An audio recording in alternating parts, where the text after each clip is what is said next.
पार कर कभी ये सोचने की भी बात नहीं करी कि वो देश के अंदर रहने वाले किसी भी लोगों को जो उनके विचारों से असहमत हैं, उनके विचारों को बुलडोज करने का काम करें। आपने तो किया है। चर्चा तो हुई सर, बुलडोज संसद में तो चर्चा ही होती है ना। नहीं, चर्चा आपने करा क्या है? आप संख्या बल के आधार पर बुलडोज तो कर दिया सब।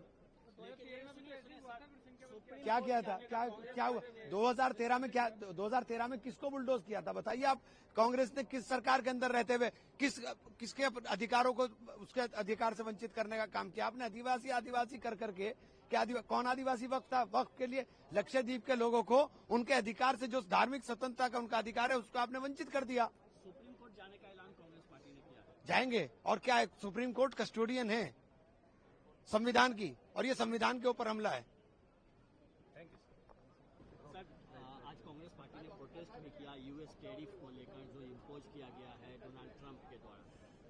So what is the issue really here is that the Congress party is demanding from the government some clarity on what the government stand is on these issues.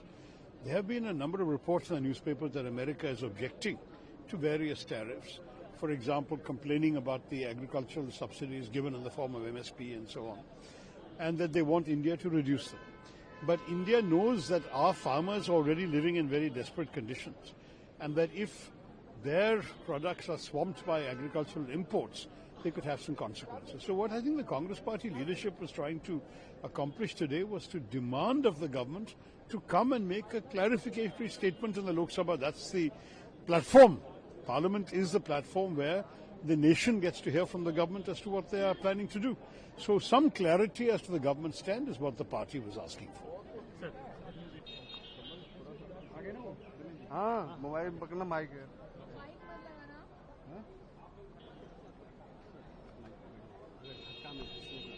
हाँ हाँ, मैं हूँ ना।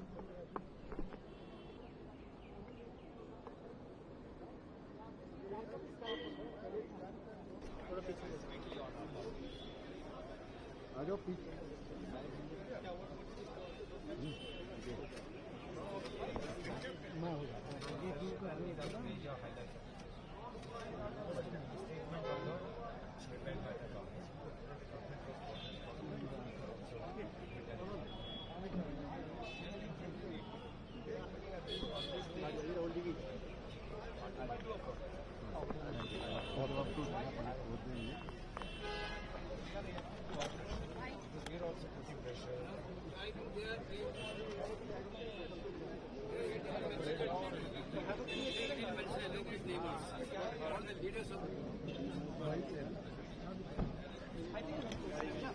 हाँ प्रमोद, थैंक यू।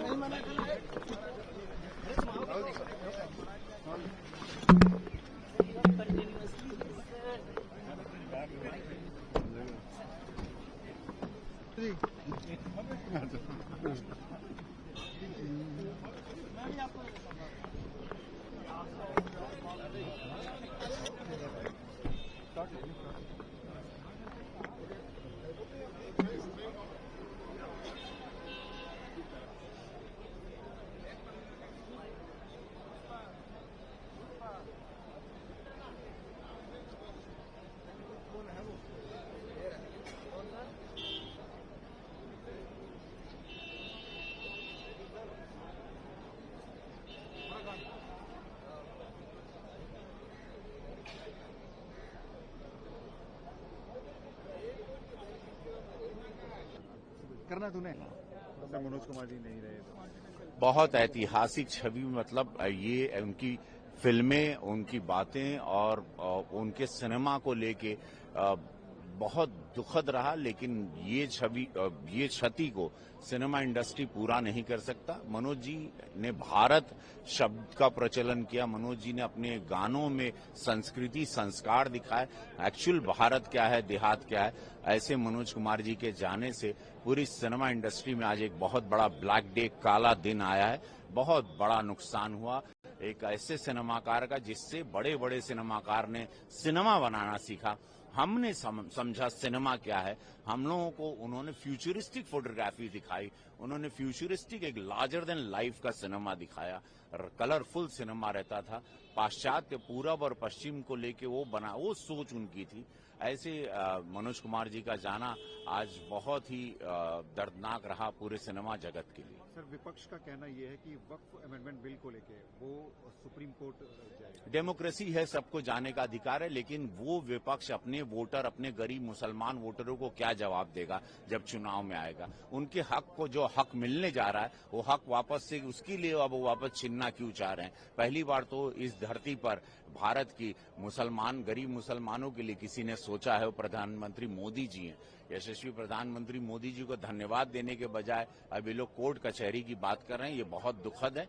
ये बहुत बड़ा कल्याणकारी बिल पास हुआ है, आज तक नहीं हुआ। मैं समस्त मुस्लिम समुदाय को बधाई देता हूं और इसमें अगर विपक्ष जो भी अपना कदम उठाना चाहे वो बेशक उठा सके, लेकिन ये बिल अद्भुत रहे, सब जगह इसकी प्रशंसा हो रही है। राहुल जी, आप कह रहे हैं कि बिल अद्भुत है, लेकिन सोनिया गांधी जी ने कहा कि पूरी व्यवस्था को बुलडोज करके जबरदस्ती ये पास कराया है। देखिए, उनकी वोट बैंक की राजनीति है, प्रधानमंत्री मोदी जी की मानवता की राजनीति है, भारत की राजनीति है, राष्ट्र सर्वोपरि की राजनीति है।